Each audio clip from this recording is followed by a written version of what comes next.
Hey guys, it's me, Maria Fontana, your favorite intuitive business coach and consultant, helping coaches, creatives, service providers, holistic and spiritual entrepreneurs bring their business online and to six figures realistically. So, sorry about that. Allergies. Okay, so what are the 5 biggest coaching boo-boos, errors, screw-ups, fuck-ups that I have seen happen to myself and many of the coaches that I've started working with and people I've helped totally shift their business into a different place and make it realistically like a profitable, real job where they can sustain their family, be the breadwinner, live a comfortable lifestyle, and have a business they can be proud of while making massive impact in the world. So here they are, guys. Now, again, this is my take on it. This is what I found in my years in business, my years in coaching and consulting. Before I started working with only coaches, creative, spiritual entrepreneurs, holistic practitioners, I had been coaching the salon industry for many years, salon owners, spa owners, all different kinds of wellness center owners in really honing in and fine-tuning the same things that I'm helping you guys with. The difference was they weren't bringing their business online, and now they are. So I want to share these 5 critical things that you can avoid or eliminate altogether. That way you can save time and totally have a much smoother coaching, consulting business and really start helping people without all the drama, because I know there's so much friggin' drama. So hear me out. So number 1, stop trying to help everyone. Stop it. You cannot help everyone. If you're talking to everyone, guys, you're talking to no one. You've got to get that in your noggin. And I know I repeat this over and over and over again, and it seems to be a huge struggle, especially for my creatives, for us big-hearted entrepreneurs. I know we're multi-passionate, and I know it's a struggle to really hone in on your level of expertise and on your target market and on your niche. But hear me out on this. If you're talking to everyone, you're really talking to no one. So that's going to be struggle number 1. And that's one of the biggest mistakes I see coaches making. So fine tune your niche. I cannot tell you how important it is to fine tune your niche. So you need to really hone in on the result and who you're helping. If it's too broad, you're not going to have clear messaging. People are going to be confused. And remember, guys, confused people are never going to buy. It's a fact. Look it up. Okay, number 2, don't try to be someone else. Don't try to be someone else. Don't try to emulate what someone else is doing. Don't copy people. Don't feel like you have to follow a cookie cutter coaching pattern. That's doom. Your business is going to crash and burn if you do that.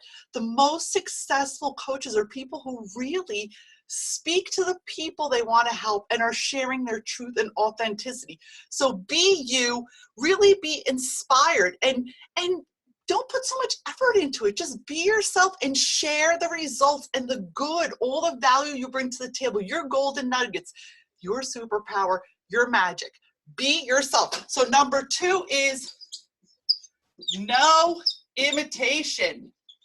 And I know this is challenging with the internet because, we're just inundated with stuff. Do this, do that, be this. I'm rich. I made 6 figures. I made this, I made that. But I can tell you on this point number 2, which I'll cover this another day, be very careful how much time you're spending on Facebook, LinkedIn, and all your social platforms. If you're not spending time on a learning, productive thing that is going to enhance and bring joy to your life or business, I can guarantee you you're blowing hours and hours of consuming content that is not going to help you and is keeping you stuck in the same place. So no imitation, and be mindful of how much time you're wasting just consuming crap you're not implementing. Okay, number 2. So in number 2, you have to also find your style, be yourself, use your skill, and speak with your own voice, not with someone else's messaging. So these are very important factors.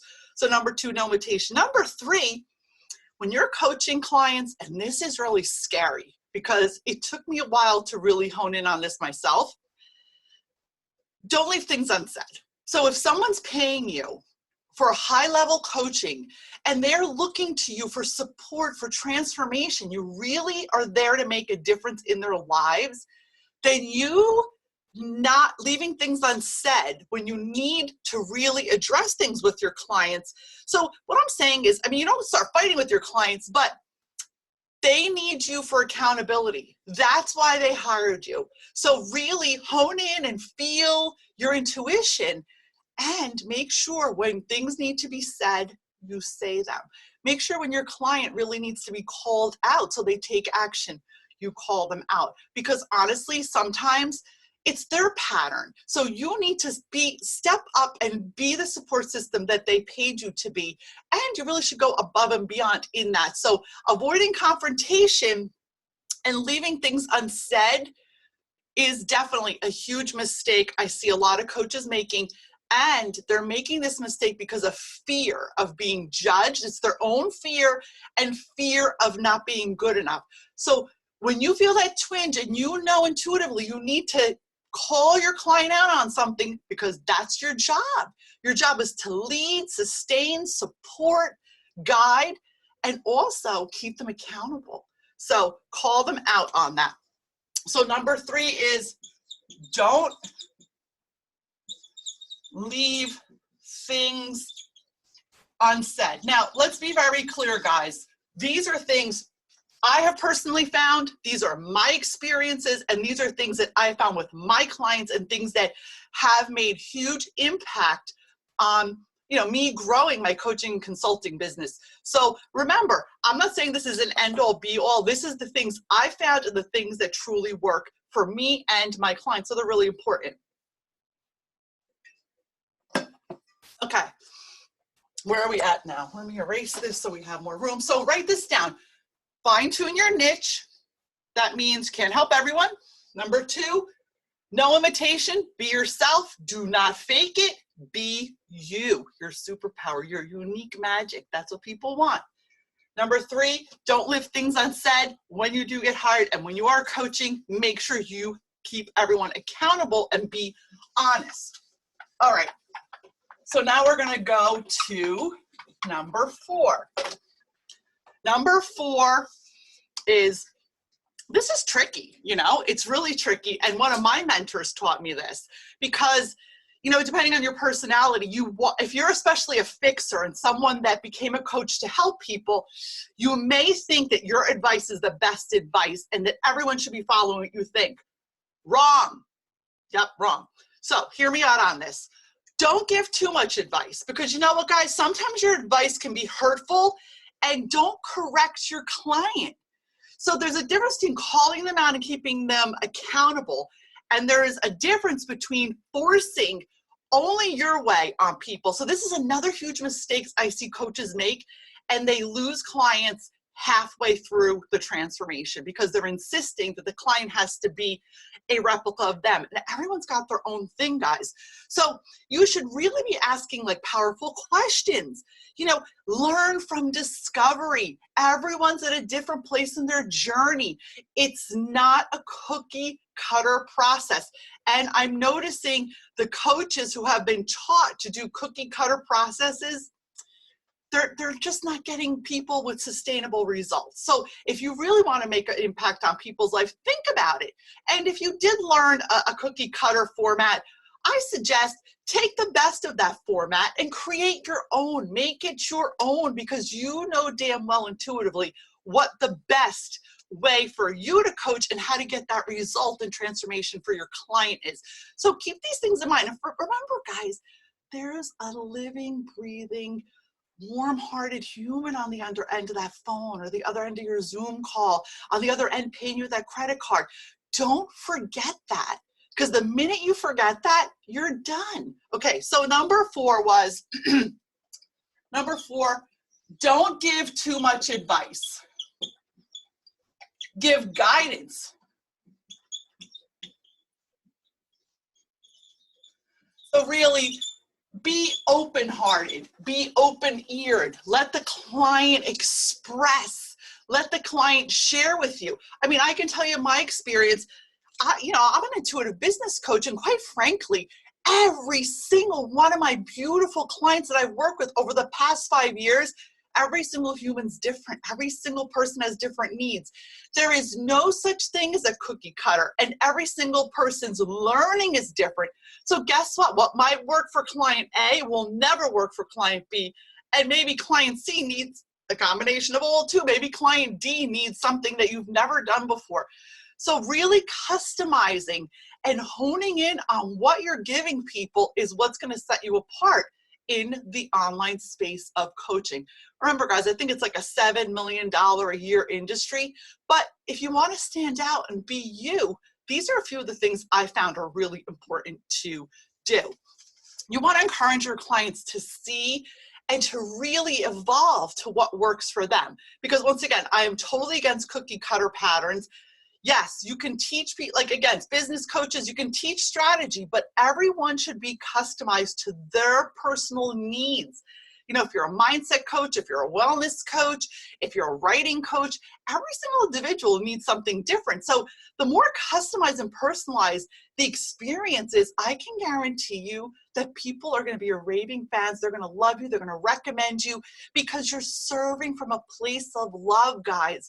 If you're not serving from a place of love and service, I think you better rethink being a coach. And this is just my point of view. Okay, number 5.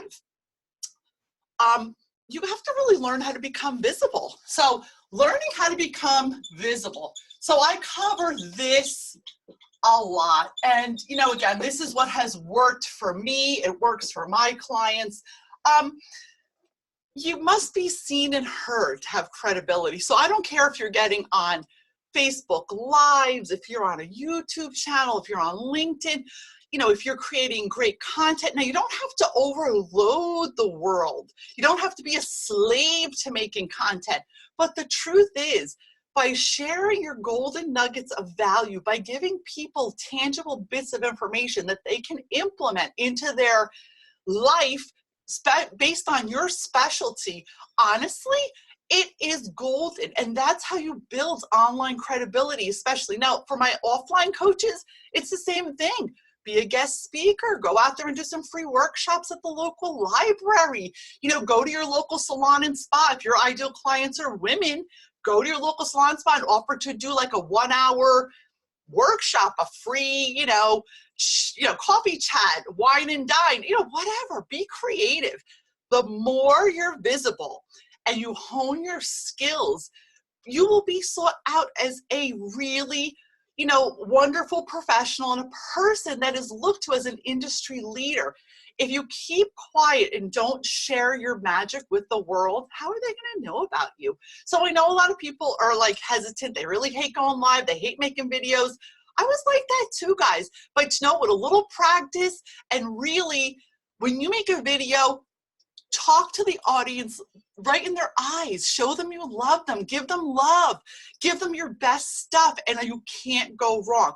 So a lot of coaches are failing and not hitting their mark in what the impact, financial or in the impact they want to make in the world by helping people, is because they're afraid of becoming visible. And guys, just having a website in 2019 forward is not the way you're going to get clients. I highly recommend you get on video and you start sharing nuggets, value. If you need to emulate, by all means, go on my page, follow me. What I do is give tons of value and really think of how your clients feel. If you're given all this stuff for free, imagine what it's like to work with me if I'm giving you all this stuff for free. So that's really how it goes. And you build credibility and you're helping people. What better gift is that? Because coaching is really, you want to make impact on the world. You want to help your clients, right? Otherwise, once again, you might want to rethink what you're doing if these things don't resonate with you. Okay, so number 5 was becoming visible. Okay, number 4, this is number 5. All right, maybe I had 6 things. Sorry, guys, I said 5. See, I always come up with more shit, but whatever, that's okay. Here's another huge one. I see a lot of coaches rushing it, forcing it. Like they just think they have to have a deadline on what their clients, get done. And so by them rushing it because they're so focused on like, I have to make this much money this month. They're not giving their business time to grow and evolve. They're not giving themselves time to grow and evolve. So what happens then, you're not focusing on your true message. You're not focusing on really what's important and why you became a coach. Once again, you're rushing things. So you might be making poor choices because you're under unnecessary stress. You're making bad choices. Maybe you're pricing yourself too low. You're lowballing because you're so pressed to make money.